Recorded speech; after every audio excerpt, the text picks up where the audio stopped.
everybody. Welcome to Late Night News with Going D Now. It's us. We're here, and it's March, and yay! How has it And been another month already? right? It's crazy. It's insane. And you know, Katie, I'm starting to realize something about us indies. What's that? We just can't have nice things. People just want to destroy nice things. It's kind of sad. But we have quite the themed show for you if you can't tell already. Welcome to the show, everybody. We've got a good crowd already. Look, Anita's here, JD's here, Vanessa's here, Maddie's here. Woohoo! They are all here, and we Nice to appreciate see that everyone very there. much. Yeah, that's awesome. I am Joe Compton. And of course, I'm Katie Salidas. And we're just going to go right into it because we got a lot to cover.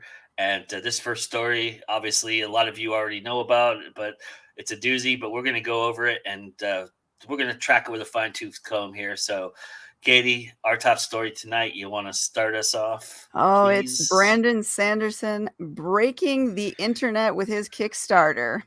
So, Brandon Sanderson is one of the best-selling American science fiction and fantasy authors.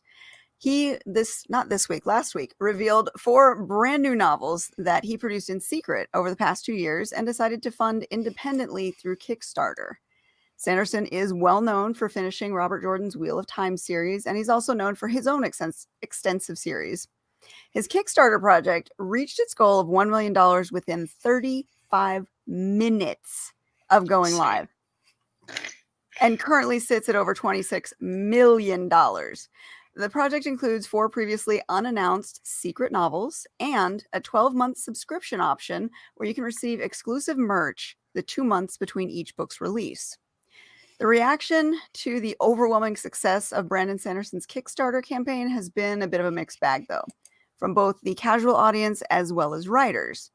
For those who are critical of Sanderson's success on Kickstarters, the most glaring reason is that his popularity and his success in the industry are somewhat counterintuitive to what Kickstarter is normally used for.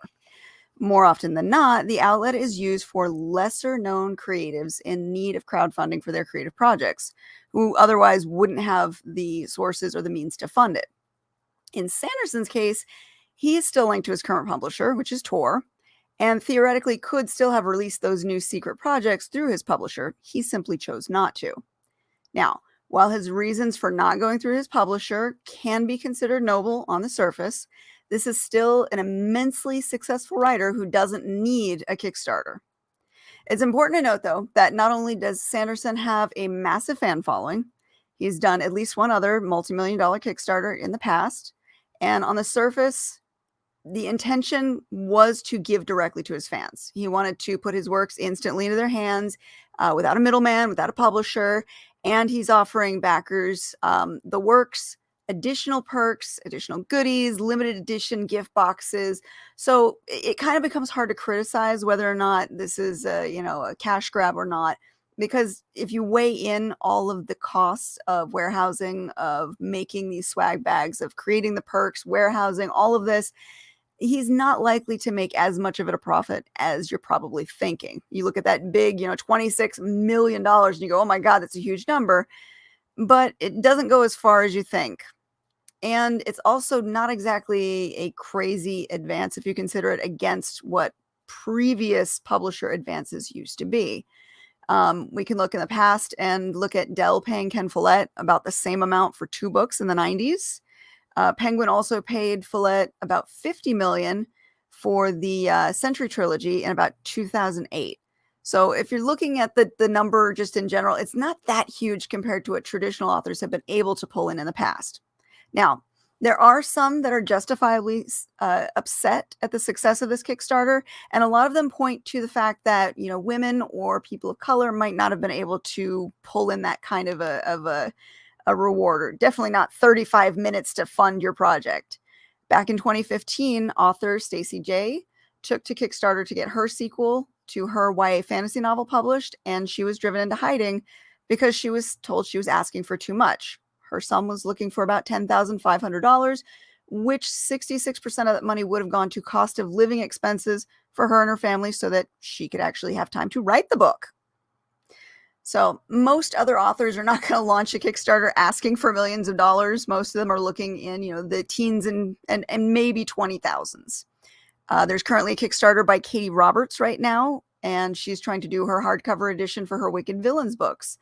Her goal was 20,000, so a reasonable expense. She actually did earn 173,000 so far on hers. So it is possible for authors out there to gain a good backing for their Kickstarters.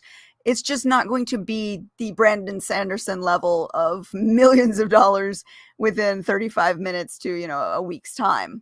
So many are wondering that this could mean a change for publishing just at large. If a popular author can bypass traditional publishing with such astronomical success as Sanderson did, what does it say about the publishing industry? So a lot of them are pointing to this as, this is a sign of the future. This is what we're going to see. I'm going to tell you it's not. Let me be clear here. This happened because Sanderson is a big name with a famously devoted fan base. He didn't wake up with the ability to raise this kind of money. It didn't happen overnight. He's built a fan base over a long period of time. He's done so by being active with his fan base. He also was brought into the Wheel of Time, which had a huge fan base to begin with. So he's had a lot of building blocks that have led to this moment. This isn't just a everybody can do it. Now, while we would be remiss in our duty if we didn't mention the incredible amount of privilege that he holds, being a white male in a historically white-centered genre, we do need to address the other side of the coin. Not every established author is going to be willing or has the time and money to dump into producing gift bags, other swag, special editions, special fancy paper, all of that stuff, and warehousing the materials without the security of a publisher's backing. Sanderson knows how to do this. He has done this before in the past. He owns Dragonsteel Entertainment, which is a company that employs 30 people, including a marketing director, a concept artist, continuity editors, and human resources. He has his own warehouse. He has the ability to pull this off. The Kickstarter that he brought to the table is not the future of publishing, so everybody just calm down. It's simply a perfect storm, and we do wish him well with it. Yes. Any comment? Well, yeah, like I told you before we started, I've exhausted all my thoughts with it when we talked about it. But I'll share a few with you. But it's just to me, yeah, the articles I read, the outlandish articles I read about it, this killing traditional publishing is that's utter clickbait. It's utter clickbait. These people don't have any sense of what it really takes to publish anything. It's just it's garbage, and it's just hilarious to me to see that. I mean, even as an indie guy, I love it when they eat their own, but still it's very funny to me that that's what's going on. We've got a ton of comments, so I'll let other people speak for me today. Okay. And Vanessa will start us off, and she says, I also got the impression from his original video that it's a test run for subscription boxes that people in his circles are encouraging him to do, but he was resisting. Subscription boxes are very, very popular. And honestly, a lot of indies are more willing to, go in with these subscription boxes because it does help increase readership. Yeah. I mean, there's been a lot of them out there, but the one thing you taught me in this article that I didn't know was that he had another Kickstarter, which Anita references here. And she said, yet no one complained about his first Kickstarter when it was only special editions he was raising money for. I had no idea he was doing that. Maddie says she would not be a subscriber. Okay. Vanessa says he would have had that success even if he had done it all manually rather than pre-selling it with Kickstarter. Maybe. He's got a huge fan base. That's awesome. I don't begrudge him, being able to pull this off. I think it's wonderful. Yeah. And it brings more publishing to light with everyone else. So I think anything that brings, shines a spotlight on publishing in general helps us all out. Yeah, as I said several times now, I never begrudge anybody for making it. You make it. That's great. What I would have liked to see, and that's just me. It has nothing to do with him and his personality or how I perceive the man or if the man should do it. I would have liked to see him throw a little back. If he was really serious about all this, if he was really interested in bringing to light, it doesn't on the surface look as great if he's not willing to participate, right? And so I think him participating would have really gone a long way with, maybe finding some fantasy authors that are like him that were struggling, and even if he diversifies, with some POC authors or something to that effect, LGBTQ, he doesn't even have to do that. But I'm just saying authors that write similar to him that are fledgling in it. If he was to put that on his Twitter feed or his Facebook feed and say, "Hey, support these guys. You supported me. They're like me," you know. Mhm. And he does a lot from the community. I've been told he's very personable. He really does talk to people. He really helps a lot of people out. He helped me out with his videos. I think his videos are fantastic. His lectures and talking about, like we were talking about off air. I Yep. watched the one about how how to start a fantasy novel, and I learned so much from that. And I think that's really great. But I just felt like that would have gone a long way to kind of quell the bad juju that has been going around a little bit. And everybody has a validation to feel what they feel and how they feel it. Mhm. I mean, this is not polarizing as people will think it is. It's not. It's just Maggie says she's jealous of his fan base. Mhm. Thank you, Vanessa. I don't know what excellent comment I made, but I'll take it. All right. Fucking clickbait. All right. Maybe that was it. I've seen some people reacting with Jedi levels of butthurt. Yeah. I mean, yeah, Ooh. you know. Damn. I agree about the spotlight. It will cue people into the fact that there's a lot of authors who have Kickstarters. Absolutely. And that's Kickstarter to me, what I've known about Kickstarter and how I've known about Kickstarter is it was through the comic industry when they were struggling during the time of COVID, when it was really bad. And what they ended up doing was rallying around each other, and they supported each other's Kickstarters, and it became this vibrant community. And everybody was getting funded at that point because everybody was helping everybody out, and nobody was saying, calling anybody out for not doing it. Nobody was calling anybody saying this or that.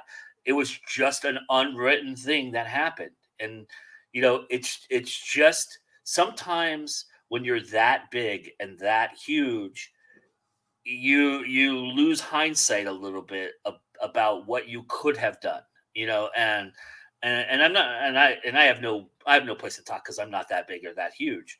And it's, that came out wrong. But I'm It not begs the question, though, and I'm just playing devil's advocate here. I'm not speaking from my own personal views, but to play devil's advocate, do they have a responsibility to help those below them? the responsibility might be a little strong. I do think with great power does come great responsibility. And I agree. But And I think, it's always good when we see people who have made it and who are successful helping out the little guy. But with so many out there that don't, I just wonder if we're the ones thinking oddly and they're the ones like, no, I worked my butt off. I got up here. You can do it too. Go ahead. You do it your own way. well, what you come to find out, and I think Vanessa just is going to echo my comment here, but what you come to find out with celebrities and having dealt with a lot of higher end ones now, with what I do here, and when I'm at film festivals and I have to interview them and stuff, is they're very guarded, and for a good reason. And there's a lot of crazy out there, and there's a lot of things that could go wrong, and there's a lot of things, but this is not that. This is a little different from that aspect of it. But if you are always guarded, you might, that might become your persona, that might become who you are, and you may not see it, right? Hindsight, right? It doesn't exist because you are so in a vacuum because you've put yourself there for a good reason. And there's good reason for that. That's not saying you shouldn't be there, because you can be called out for anything nowadays, right? And so you're very, very careful about how you step and what you say and how you do it. And you become you have people around you who remind you of those things, and they help you step around. And he does have people. And so all of that becomes part of the fence that he's built around himself and isolated and insulated himself a little bit.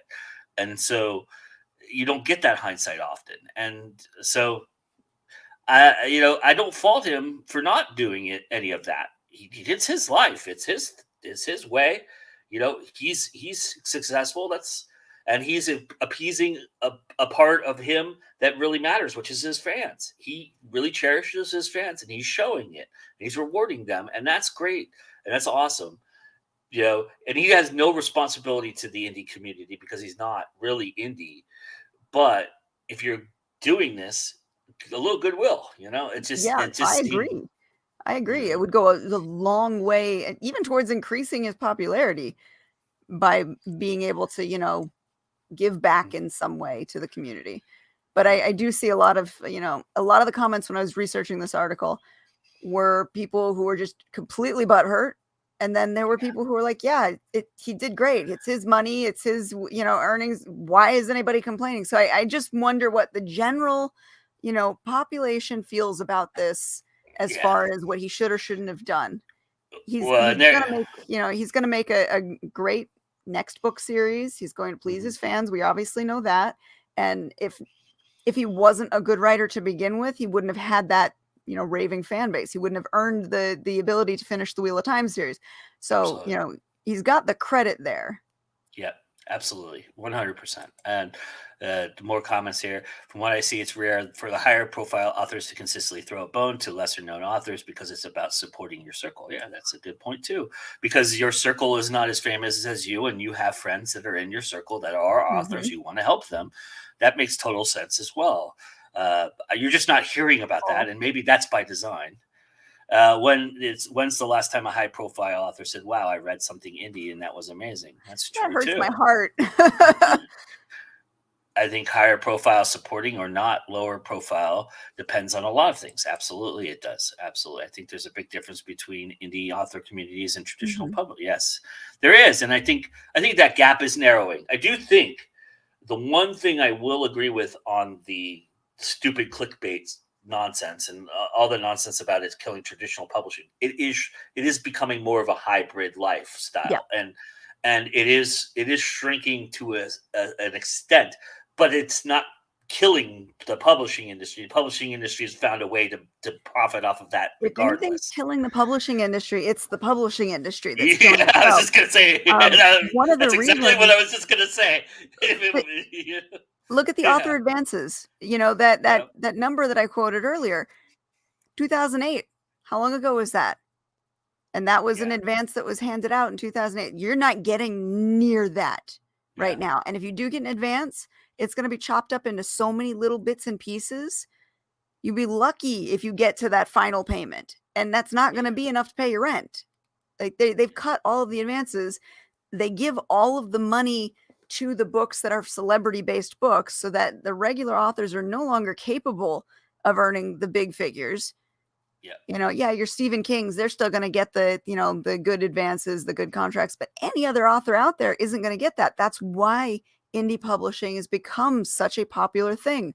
Having control over your product, having the ability to actually earn some money off of your own books. That's what's making it happen. Now, publishers are going to have to learn how to dig into their pockets and start paying a little better if they're so worried about traditional publishing being killed. They have the ability to revitalize their system of publishing. What they're doing is driving people to do it themselves. And so, hybrid is the way most people are going to go now. Yeah. And JD says, agree. I think it's good to boost some people. Thinking of someone like David Foster, music industry, he's made a ton of people. Agreed, Vanessa, though traditional publishing authors aren't as popular, do they get loved or shunned? Within indie circles, there's a lot of very successful 6- and 7-figure authors who help authors further down the ladder than them. That is very true too. But does Brandon have the time writing 5 books and all? Well, he wrote those 5 books while he was also fulfilling his contract duties too. He has other contracts that he's supposed to be writing for tour. So he writes like a crazy person. And agreed on indie circles, think it's the nature of the community. Absolutely. Anita, does he even care to do something like helping if he has his own head on his work? and he's where he is. Why would he bother? I honestly think that man writes so much, I don't think he knows what's going on in the real world. And that's part of the design of being insulated, and the way that he Might have people to puts. do things for him, like, Yep. think of the other stuff. Yeah. I can't imagine that he's written his own tweet in probably about 10 years, if that, maybe never. Brandon's books are all finished and already in beta processing. Beta readers knew about them even before it dropped the video, and and they couldn't talk about it. It's just the complaints strike me as more sour grapes than anything. Yeah, there's a lot of that. There is, absolutely. There's a lot of jealousy and fervor about it. Brandon used the time he wasn't traveling to write the new books. There you go. And he does mention that in his video. But Now, the one thing I will say as a complaint was the way he teased it did make a lot of people feel like he was having some mental health issues and they were worried about him. At the very beginning, that was not exactly the most, we're not even allowed to say politically correct anymore, but that's the theme. It wasn't very sensitive for him to do it that way. And I can't tell you how I know this, but within his own circle, he's been slapped on the wrist a little bit for that, because he's been known to be very trolly and very, very, caustic, and very, he likes to do those things. And he went a bridge a little too far there. But he realized that and quickly solved that problem. So, but the one thing I did like was the way he did come off kind of smug in the video, and he was, laughing it off and stuff. I kind of dug that, about him. But it makes me feel like I could sit down and have a beer with that guy, or a scotch with that guy, and have some. You probably could. He's probably very interesting to sit down with. Yeah, I would imagine, But anyway, I mean, I think we got it all out of our system. Everybody good. Everybody happy. Everybody, look, you're not going to change the fact that he made $26 million. You're just not. It's happened. Get on. Let's get on with our lives. We have books and stuff to do as well. We have things of yours to promote, right? So let's get out there and promote that stuff. Get out there and get writing, guys.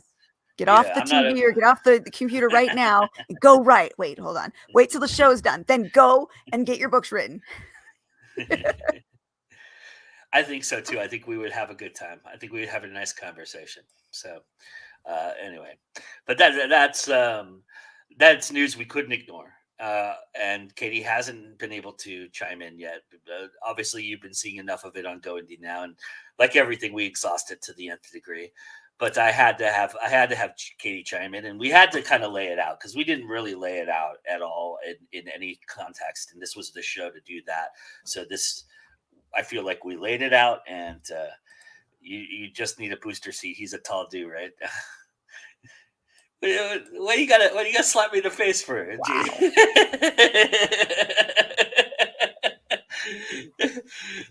Yes, I'm a short guy. I don't care. I'll look up at him. He probably would enjoy that. Be looking up at him. Kind of irony, right? Anyway, so let's move on. And if you guys all keep commenting and stuff like that, we'll keep putting it out there. But I think everything is exhausted at this point. We're just now making fun of me. Oh, I'm not short. He's just Herman. Yeah, he is a pretty big guy. But so one door opens, another closes, right? And for the first time, I think we got a little sucker punch in here, because on March 2nd, which was first reported by Reuters, that Amazon Inc. would be closing down its Amazon bookstores and kiosks and fun runs and all those things. All of the brick and mortar activity Amazon's doing, sans the Whole Foods, sans Whole Foods, which they own, is closing down. 66 stores in the U.S. and the UK, 2 in the UK, citing it wanted to concentrate on retail spacing within the grocery market. And the truth of the matter is, they didn't give it as much forethought as they thought They didn't give it. They gave it about as much forethought as they've given their online programs. Let's be honest. I mean, it's haphazard. From every report I've read, they just threw these things together real quickly to try, and they were seeing that Barnes and Noble was shutting down all over the place. It was starting to die. It was a dying turd, and it was, they ended up killing Borders, and they tried very hard to kill Barnes and Noble, which we'll get to in a second, because there's two stories with this that are related, and it was difficult to from what everybody was saying, the problems they were having was that it was difficult to navigate the storefront. It was not put in any particular design, so they weren't ever all streamlined. They were allowed to do whatever they wanted within their own store. Getting a book that was not featured by Amazon or not in their top 100, even the ones that were in their top 100 sometimes, was a difficult task. And a lot of times, often what retailers there were told to do when they went in there and somebody was asking for the book was to give them an iPad or set them down at a kiosk and order the book on Amazon. Well, Jesus Christ, that's what you do at home in your pajamas. How the hell do you not see that not working? I mean, come on, really, seriously. It's like robbing Peter to pay Paul. It's really ridiculous. So they're closing all the stores by 2023. They'll all be gone, which is good news for Barnes and Noble, who decided to spread their own good news this week and talk about how they're announcing they're starting an audiobook subscription service, which will be $14.99. And you'll be able to only get the titles that are on Nook. So if you have a Nook, you can get it. If you don't have a Nook, you're screwed. You can't get it from Barnes & Noble. You can't be a part of this program. CEO James Daunt was all over the news. He was doing radio interviews, website interviews, blog interviews. He did an interview with Publishers Weekly that you can read. And I'm going to quote a few things from it. And he talked about extensively how healthy their marketplace is currently, how they've streamlined all the problems that they existed, and that the health of Barnes & Noble has never been better. And they were able to pivot during the pandemic because of one reason and one reason only, and that is because they decided to change their mentality and cater to the youth and the book talk community. They saw this phenomenon in book talk, and they took advantage of it. And basically now he's basically shit on all of us Gen Xers. This is a direct quote from James Daunt, by the way. This is not me conjecturing at all. He says, "I don't make money from old people. Anyone over 40, I consider old. I make money from young people," he explained. James Daunt can't predict how long the book talk phenomenon will last, but he said it is thrilling to see the energy and platform it brings to reading and book buying. And when the school bell rings at 3:30, which is a creepy statement, I don't know why anybody would make that statement, the stores get ready for an invasion, he said. He added. Now, granted, he also talked about this. This is an interview he just did this week, during when there's an actual, like, real life invasion. I know we're being a little. That's a little. What do you call it? What is that new thing that everybody's talking about? Where we're making fun of culture and cancel culture. We're being a little cancel culture with that. But I mean, you're a CEO. Use your words a little bit better. Just a tad bit, maybe. And he says that the strategy going forward is to push more local initiatives and give the stores more local focuses and power under his watch. He also said that Amazon tried to copy what they did. This is where it gets really fun because he's very smug about this. I've seen him say this a couple times in interviews, and he said how Amazon tried to copy what they did and thought they were going to bow down to them. They were wrong because we do it better. That's what he said. We got and he's kind of being vindicated at this moment with that. I mean, it's like trying to initiate a dick measuring contest. Jesus Christ! Oh, it's insane, and I mean, you really think that Damn. Amazon's gonna take that lightly? I know Amazon just throws shit against the walls. Yeah, it's basically how they did this. It's exactly how they like people. Well, they Here's a do, funny but I thing, mean, you don't call them out on it publicly as the CEO of their competitor. and I think you can watch this on YouTube. But there's a news story of when one of these Colorado stores opened, and somebody walked in there, and literally they were filming somebody walking in for the first time as a customer, and they go, "Okay, is this just a books?" It says Amazon Books on the front. The customer walks in and goes, "Is this just books? Because I'm looking for like a mop. Can I get a mop here? Because it's Amazon." He thought this whole store was encompassing everything, that they were going to be Walmart. You know, Sure. uh, and that's not on Amazon. That's on stupidity. But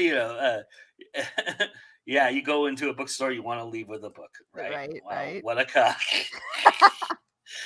Damn it! Now I'm gonna have to go buy ebooks from somewhere that isn't Amazon or Barnes and Noble. That was some powerful cocaine he got his nose on. Try Kobo, Vanessa.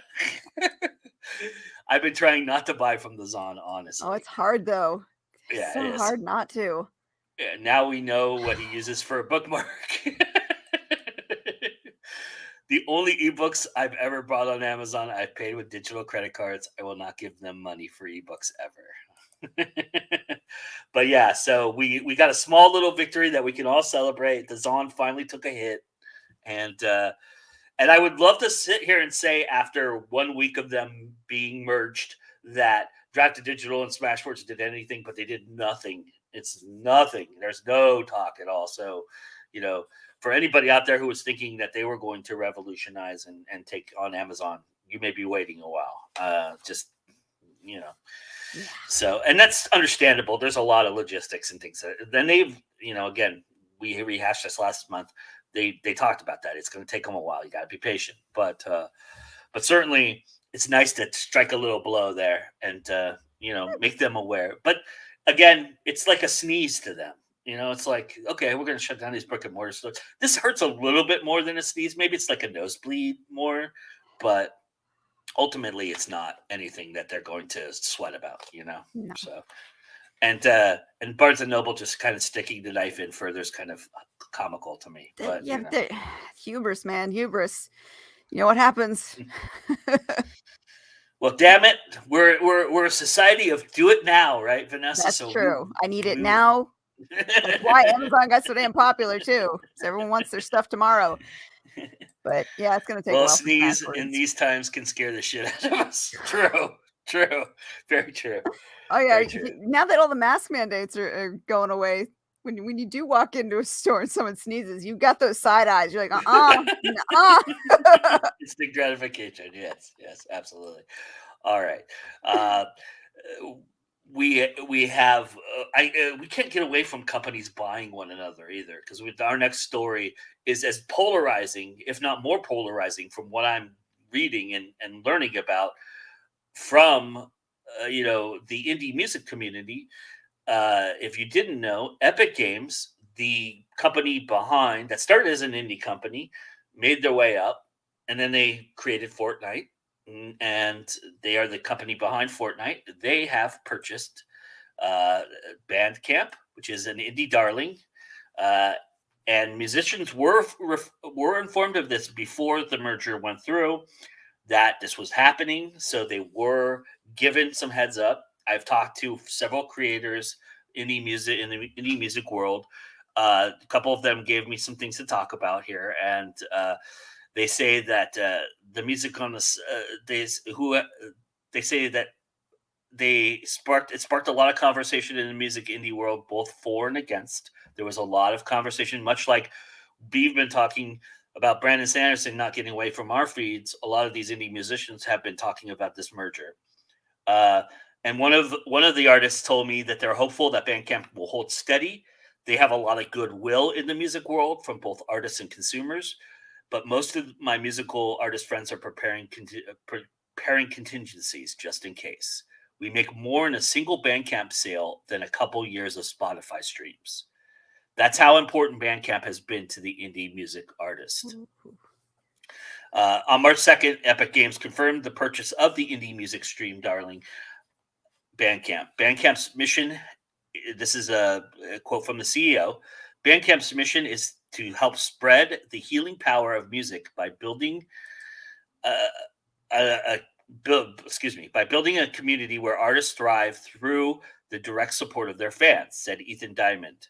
He is their CEO of Bandcamp. In Epic, we found a partner who believes as deeply as we do that the future of music and art itself depends on the creation of equitable and inclusive communities like the one our fans and artists have helped to build. We're excited to work alongside the Epic team to accelerate the realization of our mission and pursue our shared goal of empowering more creators in a fair and open way. I was told by one of the creators that I talked to that gave them chills. It sounded like a death nail to them. Oh no! And the reason it sounded like a death nail to them is because what they're emphasizing, the idea of that, hey, we're not going to change anything, but everybody knows that when new regimes come in, things change. Yeah, and it's just inevitable. Oh no! So Epic Games Vice President and General Manager Steve Allison said, "We couldn't be more excited to welcome the band." I said, "Death." Welcome the Bandcamp team to Epic Games. Bandcamp has built an incredible community and business where up-and-coming artists can succeed thanks to the direct support of their fans, with one of the best revenue models in terms in music. This aligns closely with Epic's approach to supporting creatives across all media and enabling them to connect directly with their fans. Epic began as an indie outsider themselves in the early 90s, giving itself to an outsized name to match its ambition.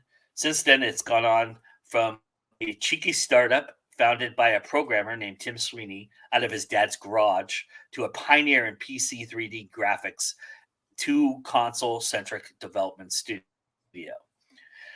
Recently, it became a games as a service company where games are treated more like an ongoing subscriptions than one-time purchases, with the eyes on establishing the building blocks of the metaverse. Sweeney is still in control of the company, but they have hordes of investors. They hold a valuation of north of $28 billion currently. Bandcamp was founded in Oakland in 2008 with a simple premise. Artists should have more control over how they sell and market their music. And existing platforms charge too much for the services they provide. Bandcamp allows artists to charge whatever they want, including nothing at all for their music, as well as use for their digital storefront to sell other merchandise. The platform's ease of use and relatively low commission rate of 15% made it attractive to indie artists and labels, eventually helping to foster vibrant communities of lo-fi, offbeat, and experimental musicians, all while turning a healthy profit. And in an attempt to support struggling artists unable to tour during COVID-19, the company waived their commission for 24 hours in March 2020 in a move that was so popular that Bandcamp Fridays since have become an entire thing, cementing the platform as an artist-friendly force compared to a big-time rivals like Apple Music and Spotify. So I read those two things, and you can see which direction two places are going, right? And that's kind of what we're looking at here, and that's a sad fact of our world. Some operating costs and things like that prevent you from really taking over. And when somebody sees something good, they take a shot at it, and that's what happens. So, it's sad, but I think if Epic Games stays to their philosophies, which they do have indie tendencies, I think it could be interesting, and they could bring Bandcamp to a new level that maybe, we didn't see before. JD says, we're still wearing masks, not in the mood to do the CDC cha-cha back and forth. If things get better, yay. And Vanessa says she's also still wearing masks. Phil's vibes are similar to the scene in Zoolander where they're all playing at the gas station and then light a cigarette. JD bought 4 albums for that. And does it align, though? Yeah, right. And time will tell on that. Time will tell. Anita says, I feel sorry for Bandcamp because the gaming community is kind of toxic. And that is a statement that is being bandied about as well. And Yeah. one of the creators I talked to said they don't understand what a gaming company would want to do with Bandcamp. And it's very simple. They could take very good music that's being created that doesn't have anybody heavy behind it, doesn't have lawyers' representations, and say, you're on our site now. We're going to use your music for our games. We're going to Ooh. pay you for that, but it's a cheap way to get music for games because of copyright issues and things that go along. So it makes a lot of sense for an Epic to kind of get into this situation, and also they're going to keep making the money that Bandcamp makes. What they're doing, because Bandcamp is initiating some incredible things. We just read about the Bandcamp Fridays, so I think that's all part of it. And it's interesting. I want to say I have a little bit more faith in this than I do in others, but I don't because who knows? I mean, you can't predict these things, and you just don't know what's going to happen and how it's going to play out and what the actual motivation of somebody is. Yeah. It's not a bad mood. I discovered a lot of music thanks to games. Yeah, so that's a part of it. You want to incorporate. It's kind of the thing. It's kind of the idea behind Spotify, right? Spotify wanted it to be completely into the audio community, and part of the audio community was audiobooks, and so they just forcing artists to license their music to games in order to use Bandcamp would really, really be shitty. Yeah, I agree, and start with forcing. It'll be an option that you have to make sure that you click the box or you unclick the box. Yeah, something to that effect. Something sneaky like that. We'll see. Time will tell. See what they do. Absolutely. And what's not sneaky? What's going to hit you right in the face right now, Katie Salidas? Is a great, incredible. I mean, this is a really good one, everybody. Marketing tip from the one, the only, CL Cannon. Hey guys, CL Cannon here from Fiction Atlas Press, bringing you your monthly marketing tip. And today we're going to be talking about finding the right kind of ARC readers and finding the right kind of bloggers via this awesome site called Book Sirens.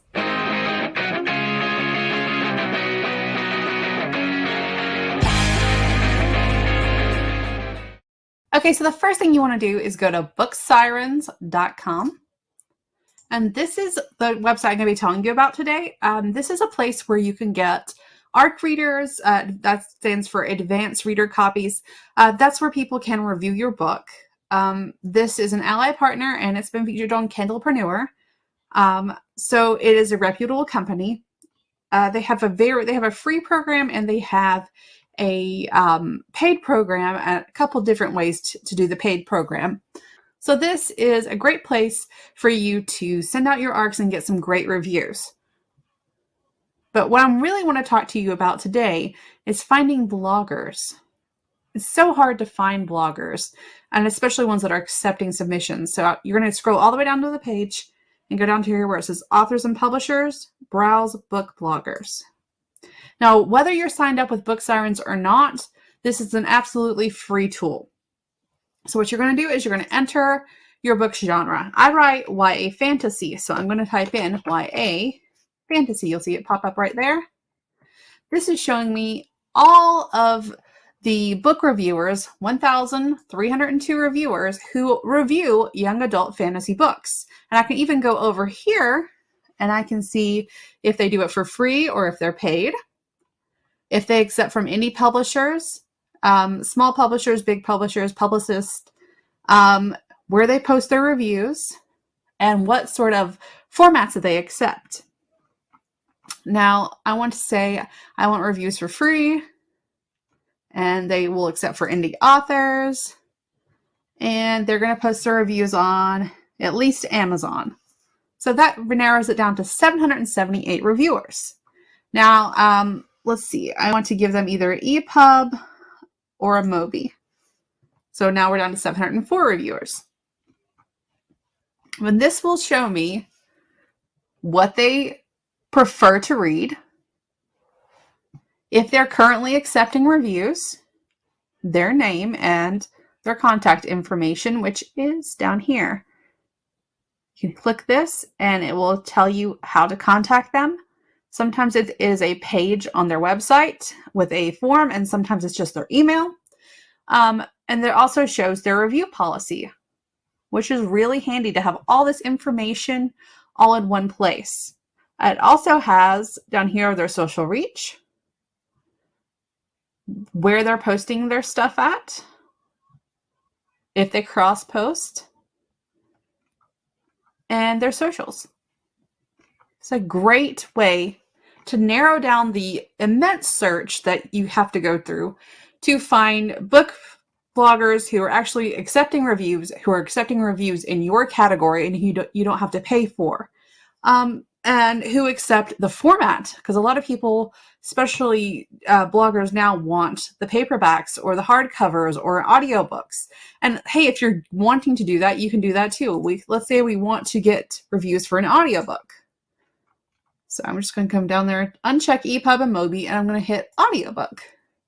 And these 334 reviewers, they like audiobooks. So as you can see, it's a great way to narrow things down. And it is, again, completely free, whether you use Book Sirens for your ARCs or not.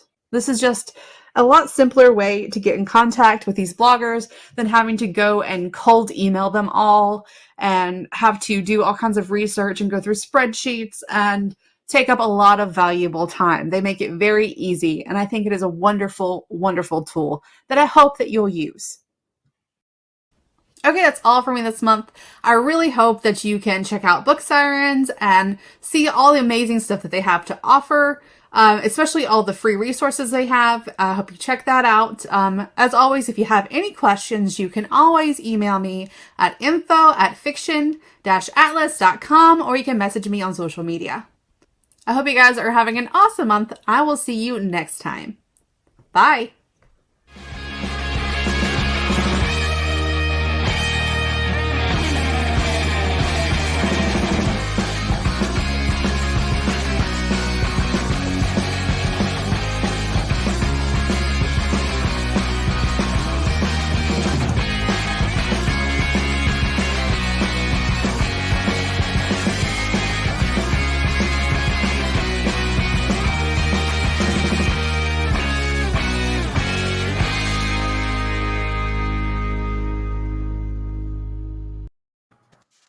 Yeah, great tip from Always with the tips. Man, she is good. Dang, food for thought for sure. That was great. Awesome. Yes, fantastic. We love it. We're very thankful to her each and every month for doing that for us. It's really appreciated. And you know what else I appreciate is the fact that I don't have to be the bearer of bad news this well, I have a little bad news, but Katie gets to do the bad news today. Oh, yeah, that one kind of hurts. That one stings. Tell everybody what's going on. I mean, this happened last month, but this happened after we did our newscast, so we wanted to touch on it a little bit here today, and that is this. Tell everybody about it. After 10 years, the popular mentoring program Pitch Wars and the contest Pit Mad drew to a close. February 15th was when it actually closed. They posted an announcement on Twitter as well as their page. The founder, Brenda Drake, estimates that the program and the contest resulted in nearly 500 authors connecting with agents and launching their careers.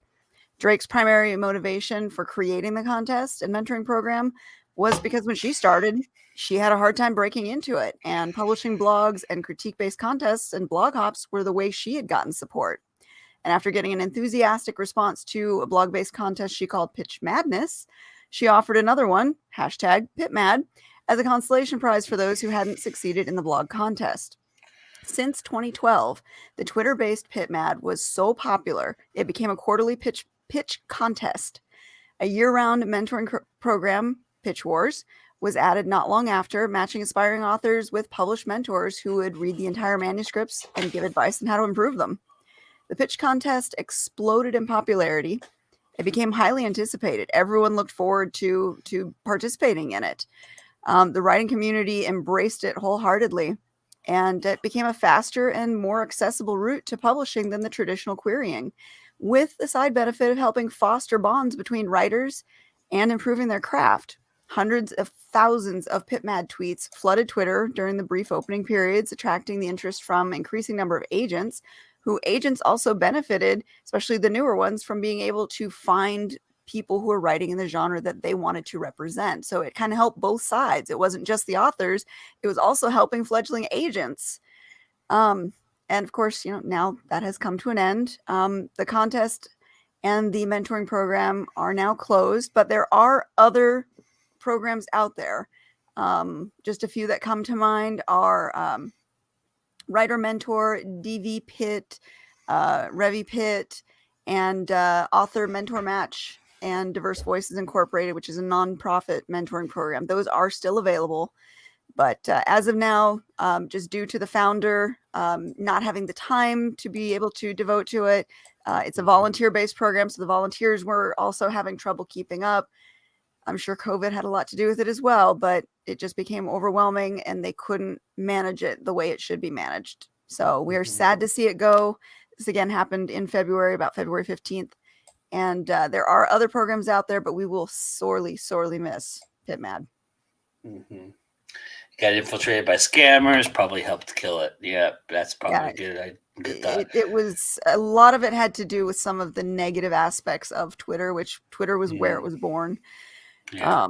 It kind of sucks. I mean, it really did help both sides. It wasn't just for fledgling authors. Agents as well were able to find, they're better able to find the right authors for them.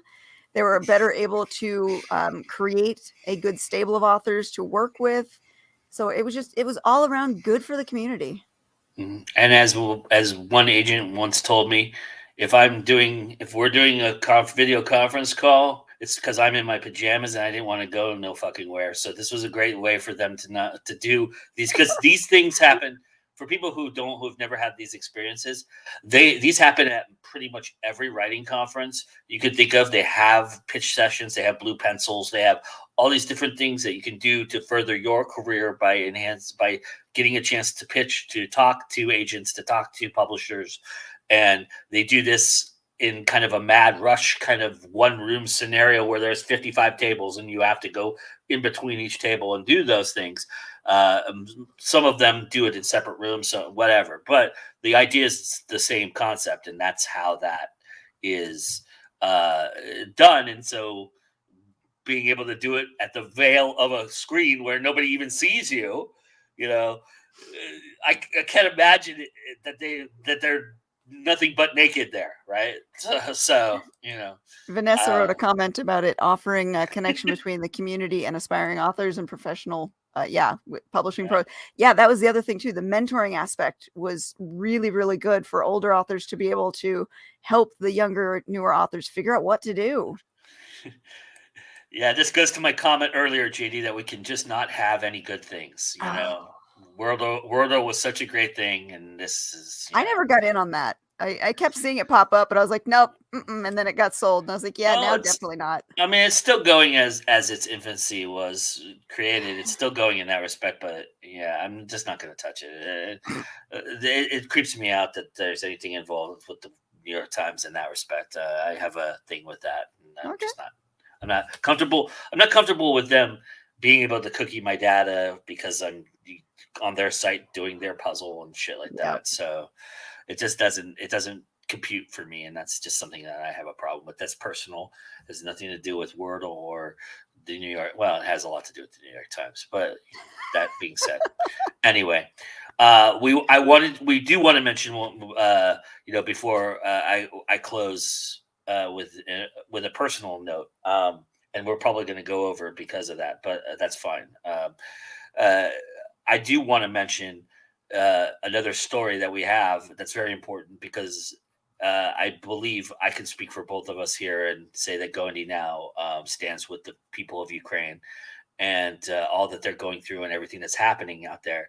And we did find a story in which you guys can all be a part of and help and do something if you wanted to to do that, and it's a basic donation if you just wanted to donate, and they're only asking for $5 to $10.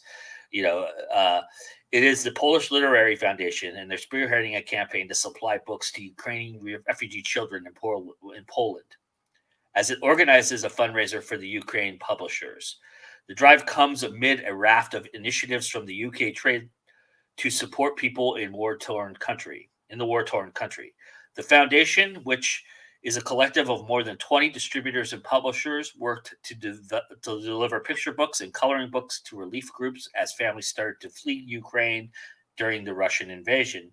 Polish printers and distributors are now working on printing Ukraine books on short runs for free, according to Publishers Weekly, and the foundation aims to pay Ukraine publishers €1 to €3 per book and continue to buy children's books depending on the sum raised, while all printing, distributing, and organizing costs they're being covered by these Polish businesses.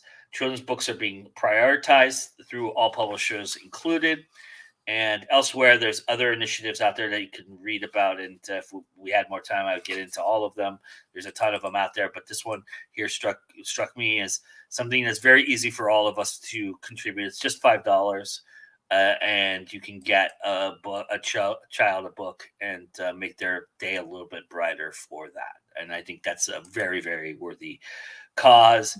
And I will be putting the link in the description after this is done. So, yes, you did. You missed the whole show. Yeah, I will put the link. I'll put the link there. Look for it about 5 minutes after the show's over. I just didn't have time right before the show, so that I could get all you lovely people to come and join us for the show. And apparently, Margaret didn't get my message, but that happens. But you can watch it. Time yet. but the great thing about us, Margaret, is it's always there. Yes, you'll go back and you'll watch and you'll comment. We really love that about you, and we're very appreciative of that. But yes, I will put the link up there right after this. I wanted to before we close the show, and I don't know if I want to, put this on you, Katie, to say the magic words at the end when I'm about to do what I'm about to do. But, we'll let, if you feel up to it. If you don't, I understand. But I do want to talk a little bit about my friend who passed away this week, and just give a little bit of him to everybody here, because my friend Joe Moore lost his battle with cancer after a 2-year battle, almost 2.5 years, really. He fought it off as best he could. He kept fighting. He was a true spirit, and just an incredible person to know. I have very short time knowing him, and I'm going to go big if that's okay with you. Is that all right with you? Can I? I had a very short time to know him, but he quickly became my hero. He is just he was the most inspirational person you could even ever meet, ever talk to. You would have never thought anything was wrong with him if you had just a conversation with him. He was so impressive in that manner. He was so animated, and he had so much passion and spirit. He loved drumming. He loved being a metal musician. He was in like 5 different bands. And upon meeting him, we did one show with him at Go Indie Now, and that was the first time I met him. And he was met through a mutual friend of most of us, in Ed Souter, and Ed introduced me to him. And after that conversation, he, myself, and everybody in that call really spent about an hour after the show ended talking. And then from that point forward, Joe and I talked a lot for the next month and a half, like almost every day. We would have message conversations. We would have conversations on the phone.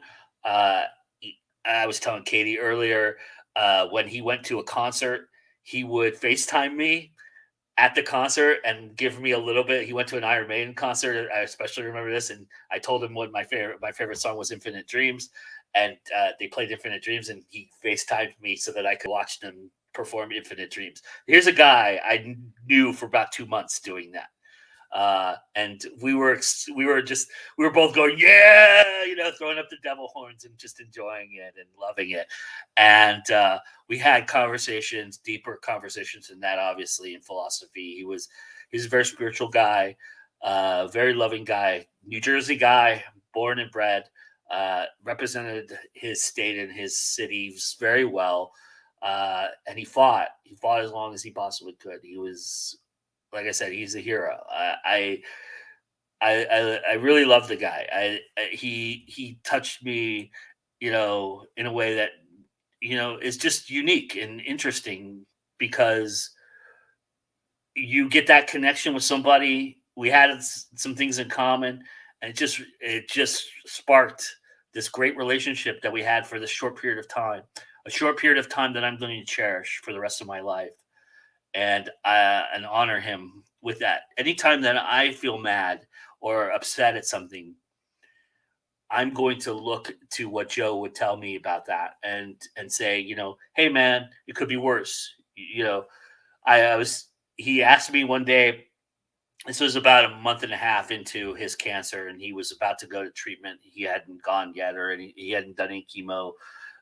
He was just getting diagnosed, and they were making sure everything was right before he went to chemo and did everything. And I'll never forget this, because he asked me how I was doing. I was telling him, I was having a hard time. I was fighting with my now ex-wife, and it was just a bad scene. And he told me, hey, look, man, things could be worse. You could have cancer. That's what he told me. And I mean, that's the kind of thing that he would say to me. He was so gracious with his time. He would go online and talk to everybody, and he would just be so, like, you would see his face light up whenever he'd see all the people come into chat and say hi to him and say, we're fighting for you, we're praying for you. And it was just amazing. He was a spirit that shined in this world, and was taken way too soon. And I'm going to miss my friend tremendously for those conversations.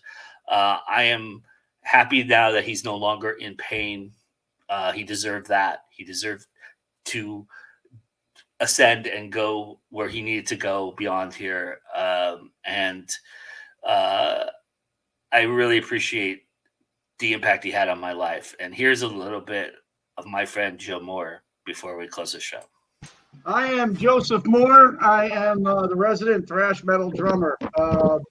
I love all things metal. I've been involved in metal for many, many, many moons, since I was like 9 or 10 years old. I had a chance to tour with Blood Feast. I'm in DTA and a bunch of other wonderful projects that I'm very happy with, and I am very happy to be here. Thank you. In music, in my past with music and just being around it forever and ever, when you show from the heart, people pick up on it like that, man, and it's like wildfire.